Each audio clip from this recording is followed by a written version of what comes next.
Hello guys, সকলোকে নমস্কাৰ জনাইছো। আজি আমাৰ ফ্ল্যাটত য'ত আমি থাকো তাতে খুব ধুনীয়াকৈ বিষ্ণু ৰাভা দিৱস পালন কৰা হৈছে। এয়া মই তাৰ অলপ ভিডিঅ' কৰিছিলো আপোনালোকলৈ আগবঢ়াইছো। যেহেতু ফ্ল্যাটতে কৰিছে আৰু ফ্ল্যাটৰ সোসাইটিখনে নহয়, মহিলা সমিতি গৰিয়সী মহিলা সমিতি সৌজন্যত পাতিছিলে বিষ্ণু ৰাভা দিৱস। আৰু তাতে আমাক নিমন্ত্ৰণ কৰিলে, আমিও গ'লো। এয়া অলপ আপোনালোকক বিষ্ণু ৰাভা দিৱসৰ আয়োজন আপোনালোকক দেখাইছো কেনেকৈ কি হৈছিলে। ভাল লাগিছে। আমি প্ৰথম এবাৰ বিষ্ণু ৰাভা দিৱস এনেকৈ পালন কৰিছো। গতিকে আমাক ৰাতিপুৱা আহি আমাৰ কাষৰে নেবাৰ আমাৰ আবাসী তেওঁলোকে আমাক খবৰ দিলে আৰু আমি ধুনীয়াকৈ গ'লো তাতে। আৰু মোক বাৰু নাচিবলৈও কৈছিলে, নাচিছিলো, কিন্তু নাচটো ইয়াত দিব পৰা নগ'ল। যেহেতু কপিৰাইট লাগিব, সেইকাৰণে মই নাচটো নিদিলো আৰু গানটো সতি মই দিয়া নাই। আৰু ইয়াত বহুত হুলস্থুল হৈও আছে কাৰণে মই একচুৱেলি ভইচ ডাবিং দি পেলাই আপোনালোকলৈ ভিডিঅ'টো আগবঢ়াইছো। বহুত ধুনীয়া কথা কৈছিলে, কিন্তু মানে কথাখিনি খুব স্পষ্টকৈ কৰিব নোৱাৰিলোঁ যিহেতু হুলস্থুল এটাও হৈ আছিলে।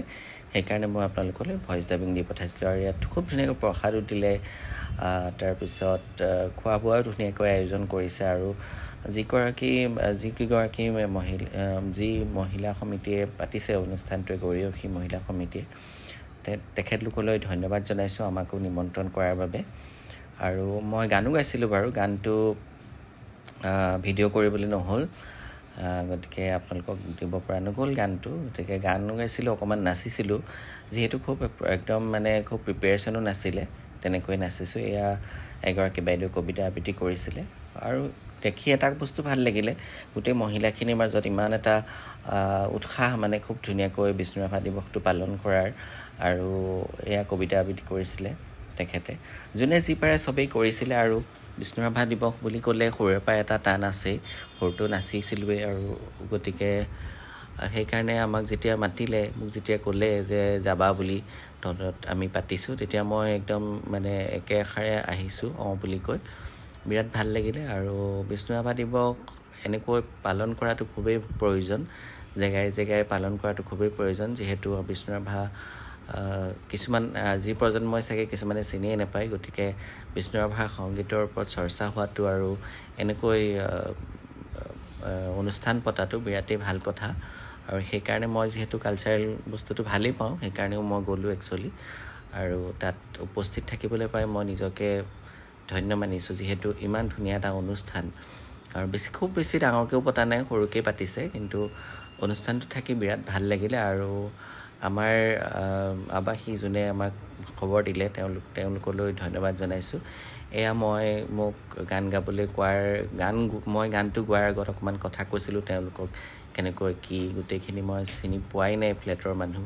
গতিকে ফ্লেটৰ মানুহটো চিনি নাপায় কোনে, আজিকালি কোন ধৰিবই নোৱাৰি। গতিকে এনেকৈ যে আমাক মাতিছে, মই সেইকাৰণে ধন্যবাদ জনাইছোঁ। আৰু মই মোৰ কথাখিনিও দিবলৈ নোৱাৰিলোঁ, খুব এটা হুলস্থুল হৈ আছিলে, খুব স্পষ্ট নহ'ল। সেইকাৰণে মই ভইচ ডাবিং দি পেলাই দিছোঁ। আৰু অকণমান দূৰত গান চানো বাজি আছিলে, গতিকে কপিৰাইট লাগিবৰ কাৰণে দিব নোৱাৰিলোঁ। গতিকে এয়া দুআষাৰ মই কৈছিলোঁ, খুব নজনাই কৈছিলোঁ। আৰু গতিকে তেওঁলোকেও বহুত ভালেই পাইছে। গতিকে এই ভিডিঅ'টো আপোনালোকলৈ আগবঢ়াইছোঁ। আজি বিষ্ণু ৰাভা দিৱস বুলি উদযাপন কৰা অলপ আপোনালোকলৈ আগবঢ়াইছোঁ। আমিও পাতিছিলোঁ, গতিকে খুব ভাল লাগিলে। এনেকৈ জেগাই হওক তাৰে আশা কৰিছোঁ। আৰু খুব মানুহখিনি এটা কথাই ভাল লাগিলে, খুব মানুহখিনি ফ্ৰেণ্ডলি হয়। আৰু যিহেতু আমাতকৈ গোটেইখিনি ডাঙৰ মানুহে আছিলে, বয়োজ্যেষ্ঠ মানুহ, আৰু ইমান ধুনীয়াকৈ মৰমেৰে আদৰি লৈছে, সেইকাৰণে তেওঁলোকক ধন্যবাদ জনাইছোঁ।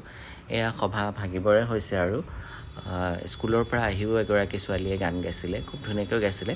যিহেতু কপিৰাইট লাগিব, সেইকাৰণে মই একচুৱেলি গানবোৰ দিব পৰা নগ'ল। গতিকে আপোনালোকলৈ মই ভইচ ডাবিঙৰ জৰিয়তে বিষ্ণু ৰাভা দিৱস কেনেকৈ আমি আয়োজন কৰিলোঁ, আমাৰ ফ্লেটৰ তলত কেনেকৈ গৰিয়সী মহিলা সমিতিয়ে আয়োজন কৰিলে, তাৰে অকণমান আপোনালোকলৈ ভিডিঅ' যোগে আগবঢ়াইছোঁ। আৰু ভিডিঅ'টো চাই আপোনালোকে কেনেকুৱা পাইছে সেইটো কমেণ্টছ কৰি নিশ্চয় জনাব। খুব বেছি এটা নাই, হ'লেও আপোনালোকে কমেণ্টছ কৰি জনাব। ধন্যবাদ।